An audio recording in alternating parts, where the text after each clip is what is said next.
મારું નામ ભાવિનકુમાર મહેન્દ્રભાઈ પટેલ છે। હું ઠાસર નગરપાલિકાના ઇન્ચાર્જ પ્રમુખ તરીકે હાલ સેવા આપી રહ્યો છું। જી, શું વિષય હતો? વિષય હાલ વરસાદી માહોલ હમણાં જ પતી રહ્યો છે અને ખૂબ જ વરસાદ વરસવાના કારણે નગરપાલિકાની વિવિધ વિસ્તારોમાં સૌથી મોટો પ્રશ્ન ઉપસ્થિત થાય છે ગટરો ઉભરાવાનો। અને એનું મુખ્ય કારણ જે વધારે વરસાદ પડવાને કારણે પાણી સાથે માટી કચરો જવાથી ગટરો ચોકઅપ થયેલ છે।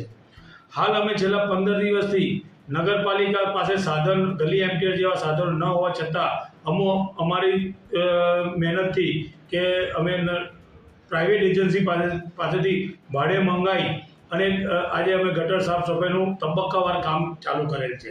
અને 15 દિવસની અંદર મહત્તમ જગ્યાઓ જે ચોકઅપ હતી એ અમે ત્યાં નિરાકરણ લાવી દીધી છે। હાલ ફક્ત 2 થી 3 જગ્યાએ થોડા પ્રશ્ન ઉપસ્થિત ઊભા રહ્યા છે, એનો બી નિવારણ આવનારા 24 કલાકની અંદર અમે એ ક્લિયર કરી દઈશું।